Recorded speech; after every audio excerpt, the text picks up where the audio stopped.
Kanchipuram వకుడా silks నాణ్యత మా ప్రాధాన్యత. మదీనాగూడ, మియాపూర్, హైదరాబాద్ లో త్వరలో శుభారంభం.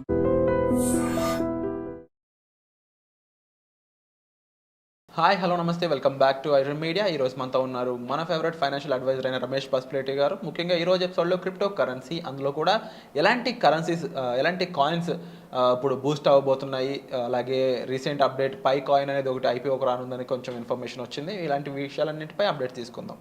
నమస్కారం సార్. నమస్తే అండి. సార్, క్రిప్టో కరెన్సీ కొన్ని దేశాల్లో దీన్ని కొన్ని సంస్థలు యాక్సెప్ట్ చేస్తూ ఉన్నాయి. టెస్లా లాంటి సంస్థ అయి ఉండొచ్చు, అండ్ ఈవెన్ ఇవి ఇండియాలోకి రాబోతున్నాయి. ముఖ్య ఇండియాలో చూసుకున్న అప్డేట్స్ అయితే జియో కాయిన్ రాబోతుందని ఒక అప్డేట్, పై కాయిన్ ఐపీఓకి రాబోతుందని మరొక అప్డేట్, కొన్ని కాయిన్స్ని గవర్నమెంట్ అలౌ చేయబోతుందని మరొక అప్డేట్ వస్తుంది. అసలు ఈ క్రిప్టో కరెన్సీ ఇండస్ట్రీలో ఏం జరగబోతుందంట? డెఫినెట్గా అంటే మేబీ యూఎస్లో కొన్ని కాయిన్స్ రావచ్చు అంటున్నారు. మేబీ మనకు తెలిసినట్టుగానే బిట్ కాయిన్ రావచ్చు అంటున్నారు అఫీషియల్గా. ఎందుకంటే బిట్ కాయిన్ కొంచెం గవర్నమెంట్ హోల్డింగ్, అంటే ట్రంప్ దగ్గర కొన్ని ఉన్నాయి అంటున్నారు, అలాగే ఎలాన్ మస్క్ దగ్గర కొన్ని ఉన్నాయి అంటున్నారు. కాబట్టి మేబీ పెద్ద పెద్ద కాయిన్స్కి అఫీషియల్గా రావచ్చు. కానీ సో ఇంకో చిన్న చిన్న కాయిన్స్ ఉన్నాయి, అంటే వీటిని మేమ్ కాయిన్స్ అని, గేమింగ్ కాయిన్స్ అని ఇలాంటివి ఉన్నాయి. సో వీటికి కొద్దిగా టైం పెట్టే అవకాశం ఉంది. నార్మల్గా ఏం జరుగుతుందంటే ఈ గేమింగ్ కాయిన్ ఓన్లీ గేమింగ్ సైట్స్లోనే యాక్సెప్ట్ చేస్తారు. సో నార్మల్ ట్రాన్సాక్షన్ కుదరవు. సో అలాగే మేమ్ కాయిన్స్ ఉంటాయి, జోక్స్, ఏమైనా జోక్స్ సంబంధించినవి మనం బై చేయాలన్నా కానీ సో వాటి కోసం వాడతారు. ఈ బిట్ కాయిన్ ఇవి ట్రాన్సాక్షన్కి వాడతారు. బిట్ కాయిన్ కానీ లేకపోతే ఎథీరియం కానీ, సో ఇవన్నీ బ్యాంకింగ్ కూడా వాడతారు. సో అంటే డైరెక్ట్గా బ్యాంకింగ్ లాగే ట్రాన్స్ఫర్ చేసుకోవచ్చు. అసలు ఈ బిట్ కాయిన్ ఎందుకు వచ్చిందంటే నార్మల్గా అప్పుడు స్టార్టింగ్ అప్పుడు 1996 ఆ టైంలో మనం ఏదైతే మనీ ట్రాన్స్ఫర్ చేసుకోవాలంటే సో అప్పుడు హ్యూజ్ బ్యాంకింగ్ ఛార్జెస్ ఉండేవి. ఒక ట్రాన్సాక్షన్ చేయాలంటే కంపల్సరీగా మధ్యలో ఎక్స్చేంజ్ ఉండాలి. ఎక్స్చేంజ్ లేకుండా ట్రాన్స్ఫర్ చేయలేము. ఎక్స్చేంజ్ సపోజ్ ఇప్పుడు ఎక్స్చేంజ్లు ఏమున్నాయంటే మనకి బ్యాంకింగ్ ఉంది, లేకపోతే యూపీఐ సిస్టమ్ ఉంది.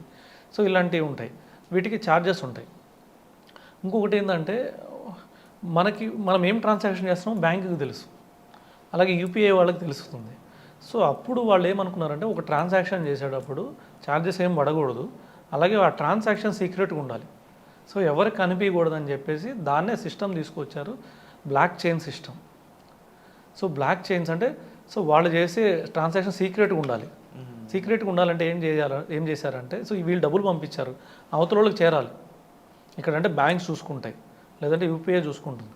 కానీ అక్కడ సీక్రెట్గా వెళ్ళాలంటే, అది వేరే వాళ్ళకి చేరాలంటే కొన్ని బ్లాక్స్ క్రియేట్ చేశారు. వీటిని మెమోరీస్ అనేసి, అంటే ఒక్కొక్క ప్రాబ్లమ్స్ క్రియేట్ చేశారు. కొన్ని ప్రాబ్లమ్స్ సొల్యూషన్ చేసినప్పుడు ఒక బ్లాక్ క్రియేట్ అవుతుంది. సో ఒక లింక్ ఉండాలి మధ్యలో మనీ టు మనీ ట్రాన్స్ఫర్ చేయడానికి. సో ఒక బ్లాక్ క్రియేట్ అయినప్పుడు మళ్ళీ దానికి ఇంకో లింక్ చేయాలి, ఇంకొక బ్లాక్ క్రియేట్ చేయాలి, దానికి ఒక ప్రాబ్లం క్రియేట్ చేశారు. అది చాలా డిఫికల్ట్ ప్రాబ్లం ఉంటుంది. అది కూడా ఏంటంటే ఎక్కువ మంది మైనింగ్ చేసేవాళ్ళు ఉంటే ఎక్కువ డిఫికల్ట్గా పెడతారు ప్రాబ్లం. అదే తక్కువ మంది మైనింగ్ చేసేవాళ్ళు ఉంటే చాలా సింపుల్గా ఉంటుంది. ఇలాగా ఎవరైతే క్లియర్ చేస్తారో ఆ ప్రాబ్లం ఏదైతే ఇచ్చారో ఆ ప్రాబ్లం క్లియర్ చేసిన వాళ్ళకి కొన్ని కాయిన్స్ ఇస్తారు, బిట్ కాయిన్స్ ఇస్తారు. దానికోసమని ఇంతకుముందు ఒక్కొక్కళ్ళకి 30 కాయిన్స్, ఫస్ట్లో 50 కాయిన్స్, 70 కాయిన్స్, తర్వాత తగ్గించుకుని 30, తర్వాత 15, ఇప్పుడు 7.5, ఇప్పుడు ఇంకా తగ్గి 3.75 కాయిన్స్ ఇస్తున్నారు.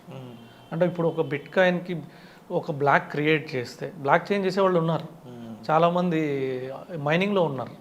సో వాళ్ళు ఏంటంటే పెద్ద పెద్ద ఇన్స్ట్రుమెంట్స్ క్రియేట్ చేసుకొని సో వాటి ద్వారా ఏం చేస్తున్నారంటే మైనింగ్ చేస్తున్నారు. వాళ్ళకి అదే ఆదాయం, అంటే వాళ్ళకి అదే బిజినెస్. సో అది పెద్ద పెద్ద సంస్థలు, పెద్ద పెద్ద కంపెనీలు పెట్టుకొని మైనింగ్ చేస్తున్నారు. అలాంటి కంపెనీలు యూఎస్లో ఉన్నాయి. సో మన ఇండియాలో కూడా కొన్ని ఉండొచ్చు తెలియకుండా, మేబీ యూఎస్లో అయితే పెద్ద పెద్ద కంపెనీలు ఉన్నాయి. వీళ్ళ ఈ ప్రాబ్లం క్లియర్ చేస్తే వీళ్ళకి కొన్ని బిట్ కాయిన్స్ వస్తాయి. అలాగా సో బిట్ కాయిన్ బాగా పాపులర్ అయింది. సో ఆల్రెడీ మనీ ట్రాన్స్ఫర్స్ అయినాయి. ఒకనొక టైంలో ఏంటంటే యూఎస్ బ్లాక్ మార్కెట్ ఏదైతే ఉందో, అంటే మాఫియాకి వీళ్ళకి యూజ్ చేశారని, ఎందుకంటే ట్రాన్సాక్షన్ తెలియదు కాబట్టి సో వీటికి యూజ్ చేశారని చెప్పేసి టాక్స్ వచ్చినాయి. సో ఇవి బిట్ కాయిన్ బాగా జరగడం చూసి నెక్స్ట్ ఎథీరియం కాయిన్ వచ్చింది. దాని తర్వాత దానికి సంబంధించిన ఇప్పుడు 4000 కాయిన్స్ మార్కెట్లోకి వచ్చేసినాయి. సో ఇవి కాకుండా మళ్ళీ జోక్స్ కాయిన్స్, మేమ్ కాయిన్స్ అని, గేమింగ్ ఆడుకోవడం గేమింగ్ కాయిన్స్ అని ఇలాంటివన్నీ ప్రవేశపెట్టి వాటికి కూడా చిన్న చిన్న బ్లాక్స్ క్రియేట్ చేశారు. సరే ఇదంతా బాగానే ఉంది. సో దీని తర్వాత ఏం చేశారంటే స్టాన్ఫోర్డ్ స్టూడెంట్స్ ఉన్నారు. స్టాన్ఫోర్డ్ అంటే వరల్డ్లోనే top education academy, US Stanford academy. So Oxford కన్నా స్టాన్ఫోర్డ్ ఇలాంటి పెద్ద పెద్ద అకాడమీస్ ఉన్నాయి. అంటే మనకి ఇండియాలో ఐఎస్బి, ఐఏఎం ఇలాంటి ఎలా ఉంటాయో అక్కడ నెంబర్ 1 స్టాన్ఫోర్డ్ ఉంది. స్టాన్ఫోర్డ్ స్టూడెంట్స్ ఎవరైతే ఉన్నారో పిహెచ్డి స్టూడెంట్స్ వాళ్ళు కూడా డాక్టరేట్ స్టూడెంట్స్ ఎవరైతే ఉన్నారో వాళ్ళు ఒకటి కనిపెట్టారు. దాని పేరు పైకాయిన్. పైకాయిన్ ఏంటంటే వరల్డ్ లార్జెస్ట్ నెట్వర్క్ ఇది. ఓకే. వాళ్ళు ఏం చేశారంటే ఒక యూనిక్యూ, అంటే అందరూ ఎవరైతే ఒకే ఆలోచనలో ఉంటారో సో వాళ్ళందరూ కేవైసీలు తీసుకొని ఒక కాయిన్ ప్రవేశపెట్టారు. దీన్ని యూనిక్యూ కాయిన్ అన్నారు. ఇది యూనిక్యూ సిస్టమ్ ద్వారా పనిచేసింది. దీని పేరు వచ్చేసి పైకాయిన్. సో దీనివల్ల ఏమవుతారంటే మైనింగ్ చేస్తుంది ఎవరంటే ఒకే మైండెడ్ కలిగిన వాళ్ళు మైనింగ్ చేస్తున్నారు. సో వాళ్ళందరూ ఏం చేస్తారంటే డైలీ ఆన్ చేస్తారు, ఒకసారి 24 అవర్స్కి ఒకసారి ఆన్ చేస్తారు. ఆన్ అయినప్పుడు ఒక యాడ్ వస్తుంది, యాడ్ చూస్తారు. సో యాడ్ చూసినప్పుడు కొద్దిగా ఇన్కమ్ క్రియేట్ అవుతుంది. సో అట్లాగా ఇప్పుడు ఏంటంటే వాళ్ళు పెద్ద నెట్వర్క్ అయిపోయారు. 40 మిలియన్ కేవైసీలు అయినాయి. వాళ్ళు ఏమనుకున్నారంటే స్టార్టింగ్లో ఏదైతే బిట్ కాయిన్ వచ్చినప్పుడు 21 మిలియన్ కన్నా ఎక్కువ చేయకూడదు అని అనుకున్నారు. కానీ తర్వాత ఏం చేశారు, మన పైకాయిన్ వచ్చినప్పుడు కూడా 10 మిలియన్ కేవైసీలు వస్తే చాలు లాంచ్ చేద్దాం అనుకున్నారు. అవును. సో తర్వాత డిమాండ్ పెరిగింది. 10 మిలియనే కదా డిమాండ్ పెరిగి ఆల్మోస్ట్ $50 పోయింది ఒక పైకాయిన్. అన్అఫీషియల్ మార్కెట్లో ఏదైతే ఉందో అది $50 పోయింది. తర్వాత ఏమైంది, 40 మిలియన్ అయినాయి. వాళ్ళకు లాంచ్ చేసే టైంకి 40 మిలియన్ కేవైసీలు అయిపోయినాయి. ఇప్పుడు ఒకరొకరు రెఫర్ చేసి 40 మిలియన్ అంటే మ్యాక్సిమం పీపుల్ ఎక్కడ ఉంటారని మన ఇండియాలోనే ఉంటారు. ఎక్కడేం జరిగినా కూడా మెజారిటీ ఇప్పుడు వరల్డ్ వైడ్లో ఎక్కువ వాడుతున్నారంటే ఇండియాలోనే 65% వాడుతున్నారు. అలాగే ఇలాంటి టెక్నాలజీ వచ్చినప్పుడు ఎక్కువ ఎవరు వాడతారంటే మన ఇండియాలోనే వాడుతున్నారు. ఒకరికొకరు తెలియదు అంతే. సో ఇలాంటి పైకాయిన్ మనకు తెలియకుండానే, సో అది కూడా ఇంకోటి ఏంటంటే సౌత్ ఏషియా అంటే దుబాయ్ ఇలాంటి కంట్రీస్లో కూడా బాగా పాపులర్ అయింది. సో అరబ్ కంట్రీస్ కొద్దిగా, సో వాటిలో కూడా బాగా పాపులర్ అయింది. తర్వాత యూఎస్లో కూడా బాగా పాపులర్ ఉంది. ఎందుకంటే వీళ్ళు స్టార్ట్ చేసిన వాళ్ళు బాగా తెలివైన వాళ్ళు, స్టాన్ఫోర్డ్ యూనివర్సిటీ వాళ్ళు అంటే. సో అందుకని ఇది రీసెంట్గా లాంచ్ కూడా చేశారు. మన ఫిబ్రవరి 20వ తారీఖు లాంచ్ అయిపోయింది. సో ఒక కాయిన్ వచ్చేసి ఇప్పుడు $2 దగ్గర వస్తుంది. ఇది లాంచ్ అవడం $2 దగ్గర లాంచ్ అయింది. $3.5 దాకా వెళ్ళి ఒక కాయిన్కి మళ్ళీ అది $0.75కి వెళ్ళింది, తగ్గిపోయింది. మళ్ళీ ఇప్పుడు $2కి వచ్చింది. కానీ ఏదేమైనా కానీ వాళ్ళ దగ్గర ఒక డాటా ఉంది. ఓకే. వాళ్ళ దగ్గర ఉన్న డాటా ఏంటంటే 40 మిలియన్ కేవైసీలు.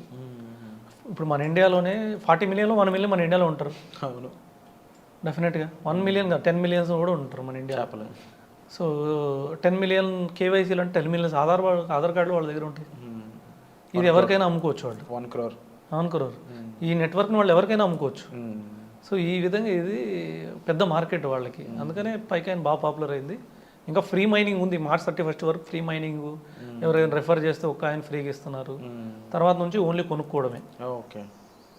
అది పైకాయిన్ గురించి. అంటే మార్చి తర్వాత అవి అమ్ముకోవచ్చు కూడా. మార్చి తర్వాత అమ్ముకోవచ్చు, ఇప్పుడు అమ్ముకోవచ్చు. ఇప్పుడు కూడా కొన్ని ఎక్స్చేంజ్లో ఆల్రెడీ లిస్ట్ అయింది, అమ్ముకోవచ్చు. $2 వచ్చింది ఒక్కొక్క కాయిన్కి. ఓకే. $2 అంటే 160 rupees Indian money. 160 plus. So ఎవరైతే పైకాయిన్ ఆల్రెడీ మైన్ చేస్తున్నారో వాళ్ళు కొంచెం బెనిఫిషరీకి దగ్గరలో ఉన్నారని చెప్పొచ్చు.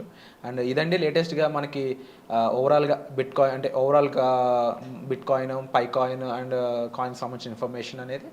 దీనిపై మీకు మరింత అవగాహన ఇన్ఫర్మేషన్ కావాలనుకున్నట్లయితే మీరు డైరెక్ట్గా సార్ని సంప్రదించవచ్చు. అండ్ అలాగే వీటిపై మరింత ఎపిసోడ్స్ కావాలనుకున్నట్లయితే తప్పకుండా మోర్ ఎపిసోడ్స్ అని చెప్పేసి కామెంట్ కూడా చేయండి. దాని పట్ల మాకు తెలుస్తుంది ఇంకా వీటిపై మరిన్ని ఎపిసోడ్స్ చూడడానికి ఎక్కువ మంది ఇంట్రెస్టెడ్గా ఉన్నారని చెప్పేసి. సో వచ్చే ఎపిసోడ్లో మళ్ళీ కలుద్దాం. Thank you so much for the information sir. Thank you.